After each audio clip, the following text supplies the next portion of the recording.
ಇವತ್ತಿನ special recipe ಆಲೂ ಸಾಗು ಅಥವಾ ಬಾಂಬೆ ಸಾಗು ಅಂತ ಕೂಡ ಹೇಳ್ತಾರೆ. ತುಂಬಾನೇ ಸಿಂಪಲ್ ಮಾಡೋದು, ಕ್ವಿಕ್ ಆಗಿ ರೆಡಿ ಆಗಿಬಿಡುತ್ತೆ, ಹಾಗೆ ತುಂಬಾನೇ ಟೇಸ್ಟಿ ಆಗಿರುತ್ತೆ ಕೂಡ. ಇದು ರೊಟ್ಟಿ, ಚಪಾತಿ, ಪೂರಿ, ಪರೋಟಾಗೆ ತುಂಬಾನೇ ಚೆನ್ನಾಗುತ್ತೆ. ಹಲೋ ಫ್ರೆಂಡ್ಸ್, ನಾನು Sucheta. Welcome to my kitchen. ನೀವಿನ್ನು ನಮ್ಮ ಚಾನೆಲ್ಗೆ ಸಬ್ಸ್ಕ್ರೈಬ್ ಮಾಡಿಲ್ಲ ಅಂದ್ರೆ ದಯವಿಟ್ಟು ಸಬ್ಸ್ಕ್ರೈಬ್ ಮಾಡ್ಕೊಳ್ಳಿ, ಹಾಗೆ ಪಕ್ಕದಲ್ಲಿರುವಂತಹ ಬೆಲ್ ಐಕಾನ್ ಕ್ಲಿಕ್ ಮಾಡ್ಕೊಳ್ಳಿ. ಆಗ ನಮ್ಮ ಯಾವುದೇ ಹೊಸ ವಿಡಿಯೋ ಬಂದ ತಕ್ಷಣ ನೀವೇ ಮೊದಲು ನೋಡಬಹುದು. So let's start. ಮೊದಲಿಗೆ ಒಂದು ಪಾತ್ರೆನ ಬಿಸಿ ಮಾಡ್ಲಿಕ್ಕೆ ಇಟ್ಕೊಂಡಿದ್ದೀನಿ. ಅದಕ್ಕೆ 2 ಟೇಬಲ್ ಸ್ಪೂನ್ ಎಣ್ಣೆ ಹಾಕೊಳ್ತಾ ಇದ್ದೀನಿ. ಎಣ್ಣೆ ಚೆನ್ನಾಗಿ ಕಾದ್ಮೇಲೆ 1 ಟೀ ಸ್ಪೂನ್ ಅಷ್ಟು ಸಾಸಿವೆ, ಹಾಗೆ 1 ಟೀ ಸ್ಪೂನ್ ಉದ್ದಿನಬೇಳೆ, 1 ಟೀ ಸ್ಪೂನ್ ಕಡಲೆಬೇಳೆ ಹಾಕೊಳ್ತಾ ಇದ್ದೀನಿ.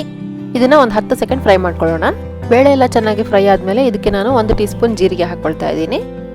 ಇದನ್ನ ಕೂಡ ಒಂದು 5 ಸೆಕೆಂಡ್ ಫ್ರೈ ಮಾಡ್ಕೊಳ್ಳೋಣ. ನಂತರ ಇದಕ್ಕೆ ನಾನು ಸ್ವಲ್ಪ ಕರಿಬೇವು ಹಾಗೆ 3 ಹಸಿಮೆಣಸು ಹಾಕೊಳ್ತಾ ಇದ್ದೀನಿ. ನಿಮಗೆ ಖಾರ ನೋಡ್ಕೊಂಡು ಹಾಕೊಳ್ಳಿ. ನಾವು ಇದಕ್ಕೆ ಬೇರೆ ಏನು ಖಾರ ಪುಡಿ ಎಲ್ಲ ಹಾಕೊಳ್ತಾ ಇಲ್ಲ. ಖಾರಕ್ಕೆ ಹಸಿಮೆಣಸು ಮಾತ್ರ ಹಾಕೊಳ್ತಿರೋದ್ರಿಂದ ನಿಮಗೆ ಎಷ್ಟು ಬೇಕೋ ಅಷ್ಟು ನೋಡ್ಕೊಂಡು ಹಾಕೊಳ್ಳಿ. ನಂತರ ಇದಕ್ಕೆ ನಾನು 2 ಈರುಳ್ಳಿನ ಈ ಥರ ಉದ್ದಕ್ಕೆ ಹೆಚ್ಕೊಂಡು ಹಾಕೊಳ್ತಾ ಇದ್ದೀನಿ. ಈರುಳ್ಳಿ ತುಂಬ ಫ್ರೈ ಆಗೋದೇನು ಬೇಡ, ಜಸ್ಟ್ ಒಂದು 2 ರಿಂದ 3 ನಿಮಿಷ ಈ ಥರ ಫ್ರೈ ಮಾಡ್ಕೊಂಡ್ರೆ ಸಾಕಾಗುತ್ತೆ. ಸ್ವಲ್ಪ ಟ್ರಾನ್ಸ್ಪರೆಂಟ್ ಆದರೆ ಸಾಕು.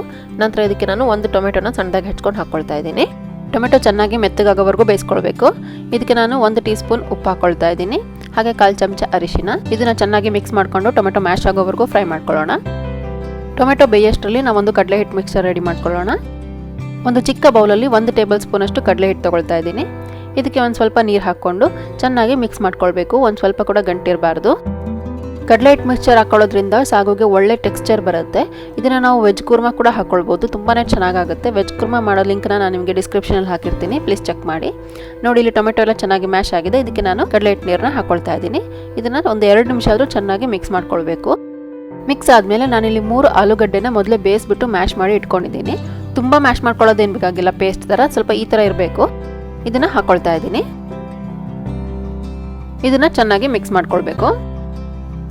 ಮಿಕ್ಸ್ ಆದಮೇಲೆ ಇದಕ್ಕೆ 2 ಕಪ್ ನೀರು ಹಾಕ್ಕೊಳ್ತಾ ಇದ್ದೀನಿ.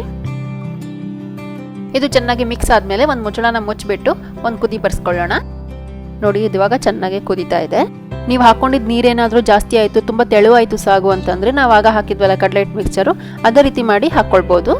ಈಗ ನಾನು ಇದಕ್ಕೆ ಸ್ವಲ್ಪ ಕೊತ್ತಂಬರಿ ಸೊಪ್ಪು ಹಾಕ್ಕೊಂಡು ಮಿಕ್ಸ್ ಮಾಡ್ಕೊಳ್ತಾ ಇದ್ದೀನಿ. ನೋಡಿ, ಕನ್ಸಿಸ್ಟೆನ್ಸಿ ಇಷ್ಟಿರಬೇಕು. ನಂತರ ನಾನು ಸ್ಟವ್ ಆಫ್ ಮಾಡ್ಕೊಂಡಿದ್ದೀನಿ. ಸ್ಟವ್ ಆಫ್ ಮಾಡ್ಕೊಂಡ್ರ ಮೇಲೆ ನಾನು 1 ಟೀ ಸ್ಪೂನ್ ಅಷ್ಟು ಲಿಂಬೆ ರಸ ಹಾಕ್ಕೊಳ್ತಾ ಇದ್ದೀನಿ. ಲಿಂಬೆ ರಸ ಹಾಕೋದ್ರಿಂದ ಸಾಗುಗೆ ಒಳ್ಳೆ ಟೇಸ್ಟ್ ಕೊಡುತ್ತೆ. ಇದನ್ನ ಬಿಸಿ ಬಿಸಿಯಾಗಿ ಚಪಾತಿ, ರೊಟ್ಟಿ ಹಾಗೆ ಪೂರಿಗೆ ಸರ್ವ್ ಮಾಡಿ ತುಂಬಾನೇ ಚೆನ್ನಾಗಿರುತ್ತೆ.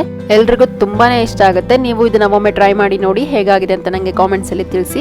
ಸರಳ ಹಾಗೂ ಸುಲಭ ರೆಸಿಪಿಗಳಿಗಾಗಿ ನಮ್ಮ ಚಾನಲ್ಗೆ ಸಬ್ಸ್ಕ್ರೈಬ್ ಮಾಡಿ, ಹಾಗೆ ಪಕ್ಕದಲ್ಲಿರುವಂತಹ ಬೆಲ್ ಐಕಾನ್ ಕ್ಲಿಕ್ ಮಾಡ್ಕೊಳ್ಳಿ. ನಿಮಗೆ ವಿಡಿಯೋ ಇಷ್ಟ ಆಗಿದ್ರೆ ಲೈಕ್ ಮಾಡಿ, ನಿಮ್ಮ ಫ್ರೆಂಡ್ಸ್ ಅಂಡ್ ಫ್ಯಾಮಿಲಿ ಜೊತೆ ಶೇರ್ ಮಾಡ್ಕೊಳ್ಳಿ, ಹಾಗೆ ನಿಮ್ಮ ಸಲಹೆಗಳನ್ನ ಕಾಮೆಂಟ್ಸ್ ಮೂಲಕ ತಿಳಿಸಿ. Thank you.